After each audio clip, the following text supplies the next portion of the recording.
Kæru vinir, það sannarlega gott að vera hérna með ykkur í dag, sjómannahelgina, og vera í þessu fjölmenni. Loksins getum við nú hist eftir 1 ár með rafrænum lausnum. Það kemur auðvitað ekkert í staðinn fyrir að hittast augliti til auglitis og ég gleðst innilega yfir því að við getum átt þennan upptakta kosningabaráttu saman.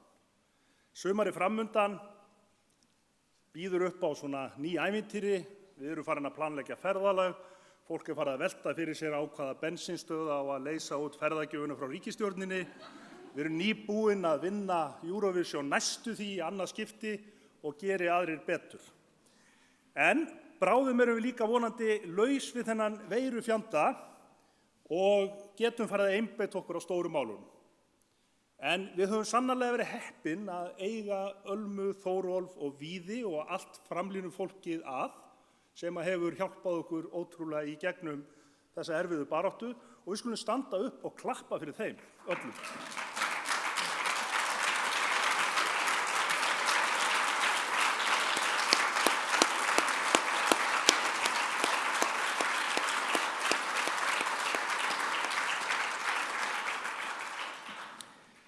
En kæru félagar, í haust blasir hins vegar önnur vind við. Nú þurfum við vonandi ekki að takast á við sóttvarnir, heldur vinda okkur að því að ákveða hvers konar framtíð við ætlum að byggja hér áfram. Yfirskrift fundar okkar í dag lykillinn að framtíðinni, en þessi lykill felst í fjárfestingu í fólki, stuðningi við fjölskyldur og heilbrigðum húsnæðismarkaði. Þessi verkefni eru góð í sjálfu sér, en þau eru líka undirstaða efnahagslífsins og góðs hagvaxtar. Því miður hefur stuðningur við fjölskyldur dregist saman síðustu ár og það hefur engin breyting orðið á því í tíð þessarar ríkisstjórnar. Ef ekkert verður að gert, mun það grafa undan samfélagsgerðinni. En við getum snúið vörn í sókn og það hægt að fara aðra leið. Á eftir munu glæsilegir frambjóðendur flokksins úr öllum kjördæmum kynna nokkur lykilmálin, bæði fyrir fjölskyldur og heimili þessa lands. Við trúum því að verkefni stjórnmálanna sé fyrst og fremst að tryggja lífskjör og lífsgæði venjulegs fólks og þá þurfi að byrja á heimilum og fjölskyldum. Þetta einnig klassísk mál jafnaðarmanna allan heim og það hafa engar framfarir orðið á þessum sviðum nema með atbeina okkar jafnaðarmanna. Við getum þess vegna verið stolt af sögun okkar og stolt af uppbyggingu á fjölda sviða, félagslegu húsnæði, byltingu í leikskólamálum og einsetningu skóla í samstarfi við verkalýðshreyfingarnar og sveitarfélög. En við getum líka verið stolt af forverum okkar sem voru óþreytandi að berjast fyrir þessum málum og standa upp í hárinu á íhaldsöflunum sem vildu stöðva góða uppbyggingu. Við skulum þess vegna vera hér í dag stolt af afrekum okkar og glæsilegri sögu íslenskra jafnaðarmanna og nýta okkur hana sem gott veganesti inn í mikilvæga kosningabaráttu.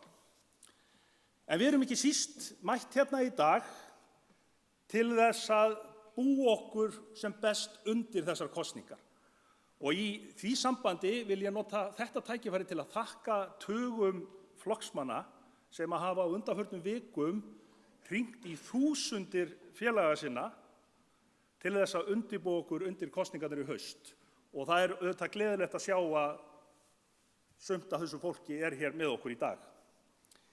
En hápunktur fundarins líklega staðfesting okkar á listum í öllum kjördæmum og það svo sannarlega gleðiefni að bera upp þá lista vegna þess að á þeim blanda af þekktum og nýjum andlitum, ungu og gömlu fólki, nýjum kempum úr atvinnulífinu, úr félagsmálum allt land.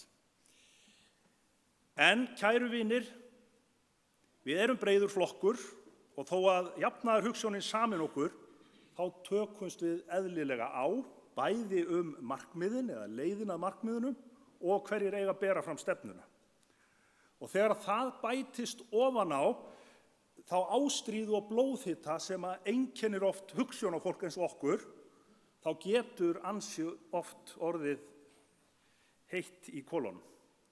En við skulum láta það vera styrk okkar, en ekki fjötur fót. Við skulum nota þessa sannfæringu til þess að skapa deiglu, til að styrkja hvert annað, þannig að flokkurinn nái frekar markmiðum sínum að vera í lykilstöðu 25. september. Við skulum virkja hugsjónaeldinn í þágu hreyfingarinnar og ég veit að við getum gert það saman. Það má segja að erindi okkar jafnaðarmanna við almenning megi bara finna einfaldlega í nafni flokksins, Samfylkingin Jafnaðarmannaflokkur Íslands. Rauði þráðurinn sá að við trúði innilega að jafnara samfélag sé heilbrigðara, friðsælla og framsæknara heldur en önnur. Og það er ótrúlegt að hugsa til þess að nú þegar það er komið fram á 21. öldina þá eru til ennþá einstaklingar í stjórnmálum sem trúa á brauðmálakenninguna. Og það er auðvelt að kljást við það fólk vegna þess að við getum einfaldlega vísað í fjölda rannsókna og við getum bent á nokkur af bestu samfélögum veraldar sem að öll byggja á jöfnuði og félagslegum hreyfileika. Og það er ótrúlegt að hugsa til þess að það er miklu auðveldara að upplifa ameríska drauminn í Svíþjóð heldur en í Bandaríkjunum. En við þurfum hins vegar að vera á varðbergi til þess að verða ekki sömu öflum að bráð sem að ráða allt og miklu nú þegar í íslensku samfélagi. Síðan eru aðrir sem að reyna að slá okkur út af laginu og benda á að tekjujöfnuður hér sé með því mesta í heiminum og þess vegna sé allt í himnalagi. Og það eru jafnvel skynsumustu stjórnmálamenn sem að halda þessu fram. En þó að sé vissulega gott að búa á Íslandi og við getum verið stolt af aðstæðum hér á margan hátt, þá er það ekki síst baráttu okkar og verkalýðshreyfingunni að þakka. Og hér er auðvitað ekki allt í stakasta lagi. Hér erum við að glíma við mjög fjölþættan ójöfnuð. Og ójöfnuður er lúmskur andskoti. Hann er ekki augljós, hann getur verið illgreinanlegur og hann á sér svo ótal margar byltingamyndir. Og hann er ekkert skárri fyrir því, en hann er hins vegar erfiðari viðureignar. Og það er okkar að spora hann uppi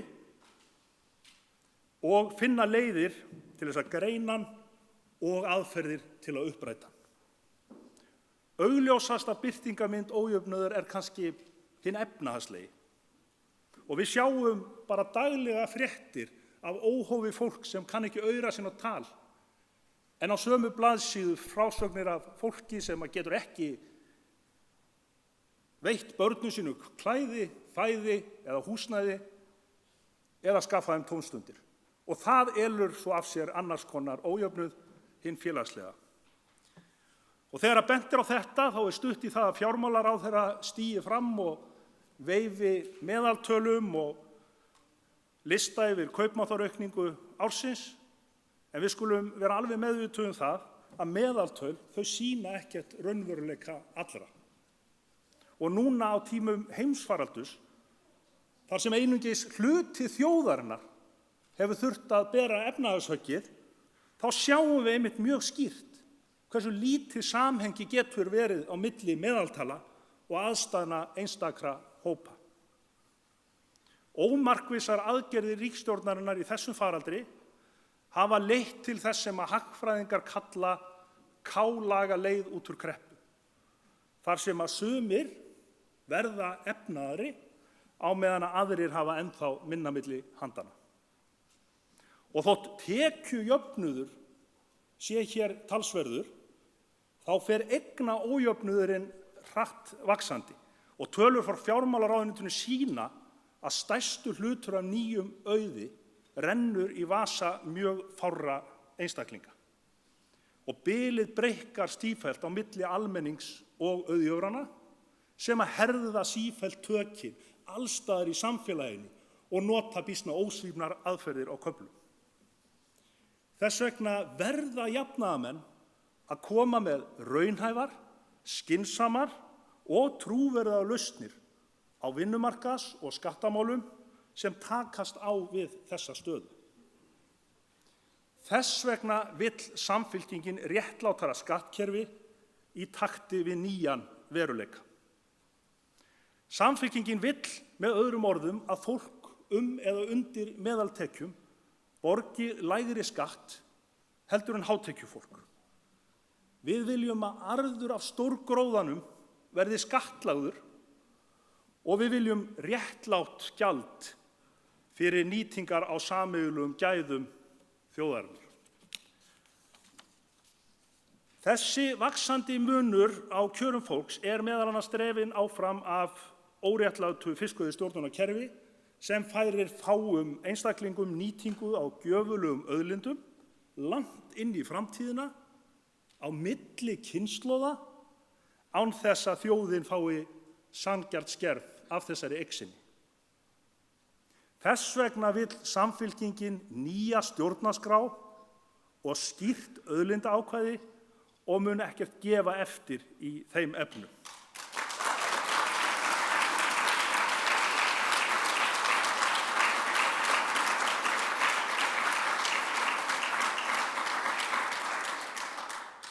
En síðan til annars konar ójöfnuður sem sést kannski ekkert endilega utan á fólki. Og sú staðreynd að 30 íslenskir karlmenn með lægsta menntunarstig geti vænst þess að lifa 5 árum skemur heldur en kynbræður þeirra á sama aldri með hæsta menntunarstigið. Það segir okkur auðvitað að við þurfum að fara vel í saumana og gera úrbætur bæði á heilbrigðiskerfinu og skapa fólki betri aðstæður til vinnu. Og við sjáum að bilið á milli menntunarhópa virðist vera að aukast hér á landi þegar að lífslíkur eru skoðaðar. Og þess vegna vill Samfylkingin jafna tækifæri allra til menntunar. Og árabil hefur líka dregið á milli lægstu launa og lífeyrisgreiðslna. Sístækkandi hópur öryrkja og eldri borgara býr við algjörlega ósættanleg kjör hér á landi. Þetta fólk sem hafði jafnvel lítið milli handana, megnið af lífinu, en þarf nú að sætta sig við að hafa það enn verr á síðasta æviskeiðinu. Það eru allt of margir í þessum hópi sem falla milli kerfa, festast í fátækragildu eða þurfa að lifa í einangrun eða einsemd. Allt of margir sem þurfa að óttast daglega lífsafkomu sína, hafa ekki efni á nauðsynlegri læknisþjónustu eða leysa út lyfin sín. Þess vegna vill Samfylkingin hækka greiðslur og draga úr hindrunum og skerðingum á fatlaða og öryrkja. Og við lifum á húsnæðismarkaði sem allt of sveiflukenndur og drifinn áfram bara af markaðsöflunum og fyrir vikið á ungt fólk erfitt að koma sér þaki yfir höfuðið nema eiga efnaða foreldra.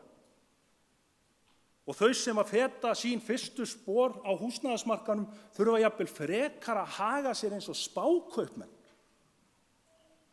heldur en ung fjölskylda sem að leita að öryggi og framtíðarheimili fyrir sig og sína. Og þess vegna mun Samfylkingin í þessum kosningum boða nýjar húsnæðislausnir með meiri fyrirsjáanleika. Og þrátt fyrir að við búum í ríkum landi, bjóðum við barnafjölskyldum einfaldlega verri kjör heldur en hin Norðurlöndin. Það hefur verið grafið undan stuðningi við barnafjölskyldur markvisst með þeim afleiðingum að öll börn fá ekki sömu tækifæri til þess að þroska hæfileika sína, óháð efnahag, uppruna eða búsetu. Og þess vegna vill Samfylkingin byltingu í fjárhagslegum og félagslegum stuðningi við barnafjölskyldur allt land. Og svona væri hægt að halda lengi áfram. Og þetta eru allt hins vegar viðráðanleg verkefni fyrir jafnaðarmenn, því að við eigum lausnirnar við þessu. En birtingarmynd ójöfnuðar eru enn fleiri og það ekkert síður mikilvægt að berjast gegn þeim sem að byggja á inngrónu eða aldargömlu samfélagslegu óréttlæti. Ójafnrétti kynjanna af þeim toga.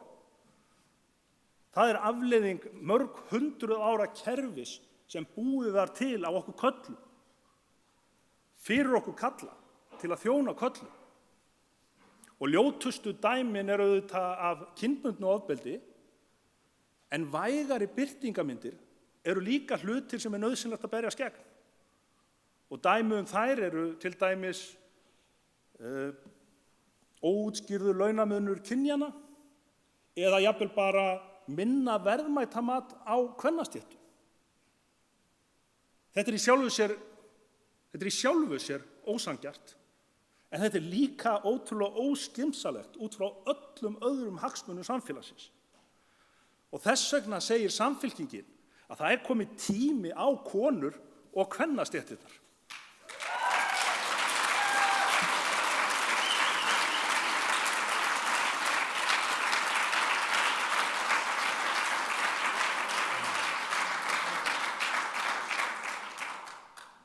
En kæru félagar, Ísland er mjög margt ákaflega sérstakt land. Landið er gríðarlega stórt en hérna búa óskaplega fáir. Og það var því skynsamlegt fyrir þjóð fyrir 100 árum þegar það var að öðlast fullveldi að leggja fyrst og fremst áherslu á uppbyggingu grunnstoða á einum stað í höfuðborg landsins. Þetta hefur meðal annars fært okkur öflug sjúkrahús, háskóla og menningarstofnanir. En þetta hefur líka þjappað 70% landsmanna saman á mjög afmarkaðan stað. Og þótt þessi ráðstöfun hafi verið skynsamleg, þá verður hins vegar að tryggja hinum 30% ásættanlega þjónustu í heimabyggð og eða greiða aðgengi þeirra til höfuðborgarinnar. Byggðarójöfnuður er vaxandi vandamál hér og allan heim og það verður að bregðast við honum. Þess vegna vill Samfylkingin öflugt og vel þróað höfuðborgarsvæði en líka byggja upp fleiri kjarna og tryggja spennandi atvinnutækifæri og öfluga innviði út allt land. Og nú eftir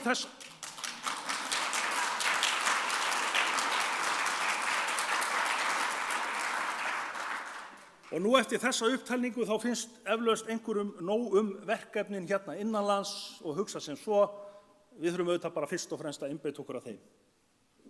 En málið er auðvitað ekki svo einfalt. Við sem manneskjur í sítengdari heimi, við verðum auðvitað að láta okkur aðstæður allra jarðarbúa varða. Og þar fyrir utan verður loftslagsógnin, sem er brýnasta og flóknasta áskorun mannkyns nokkru sinni, ekki leyst nema í miklu fjölþjóðlegu samstarfi. Og COVID-faraldurinn er bara ákaflega nærtækt dæmi það hversu samhangandi hagsmunir þjóða eru þegar við erum að glíma við vá sem lýtur engum tilmælum eða landamærum. Og þess vegna vill Samfylkingin alþjóðasamstarf aftur í öndvegi og kveikja að nýju Evrópuhugsjónina með því að gefa þjóðinni val áframhald aðildarviðræðna.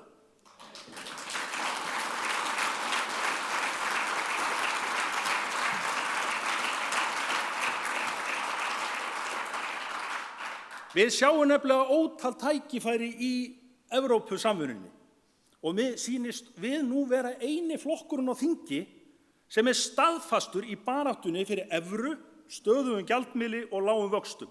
Og það verður að gerast í kjölfar aðildar að Evrópusambandinu.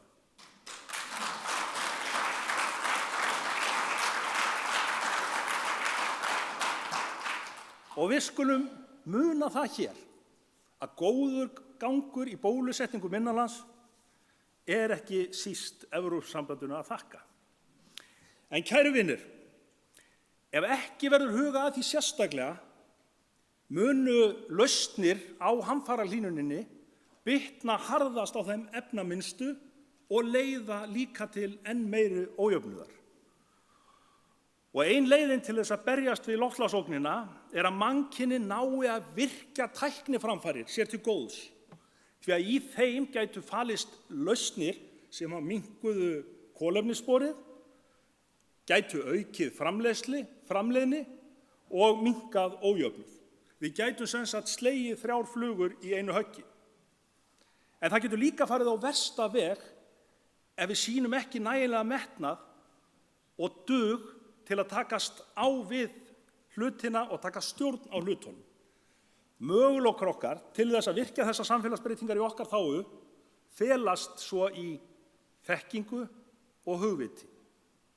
Og þess vegna mun Samfylkingin leggja fram metnaðarfullar aðgerðir í loftslagsmálum fyrir kosningarnar í haust og þess vegna vill Samfylkingin fjárfesta í menntun, nýsköpun, tækni og skapandi greinum.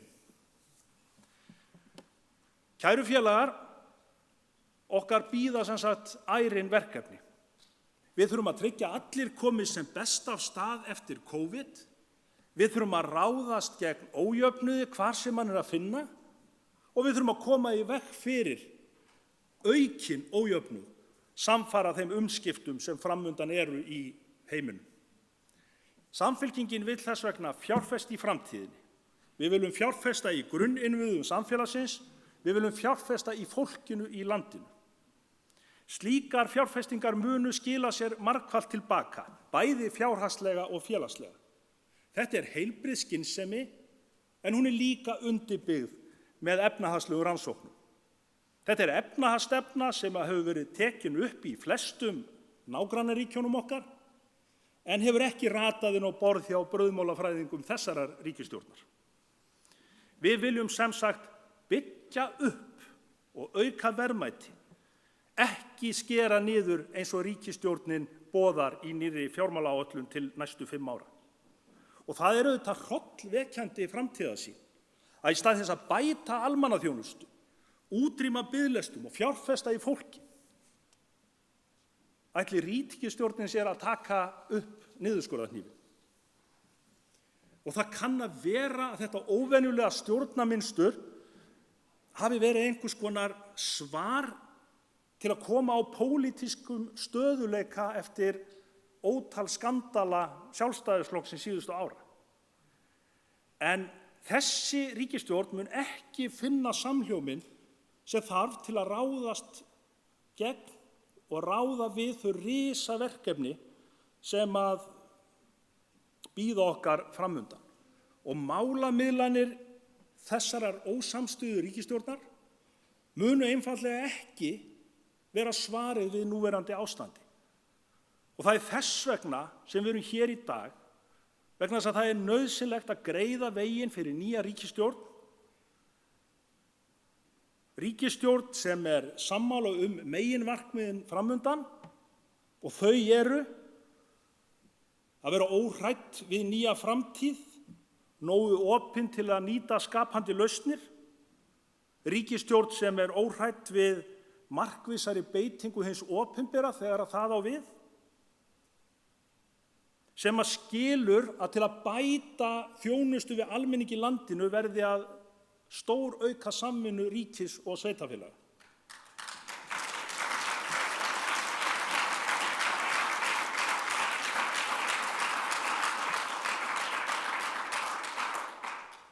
En líka ríkisstjórn sem að mun sækja fram gegn ójöfnuði, auka húsnæðisöryggi,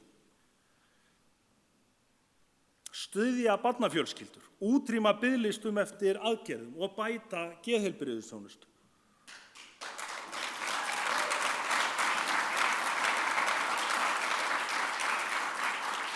Ríkisstjórn sem er tilbúin að takast á við sérhagsmunaöflin sem hafa fengið verðmætustu eign þjóðarinnar í sínar hendur fyrir allt of lítinn pening.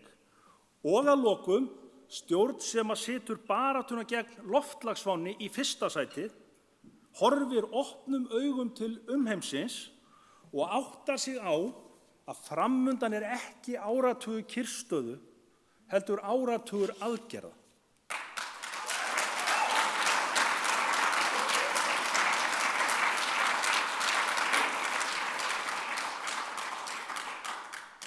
Sem betur fer þá sjáum við þrátt fyrir allt í könnunum möguleika á að það sé hægt að mynda þess konar stjórn. Og stjórn Samfylkingin getur auðveldlega haft forgöngu myndun slíkra stjórnar. Og það má einu gilda hvort sú stjórn sé kölluð Reykjavíkurmódelið, R-listakonseptið eða einfaldlega græna félagshyggjustjórnin. En þannig stjórn þurfum við og þannig stjórn skulum við mynda eftir kosningarnar í haust. Og það eru góðar líkur á að það takist.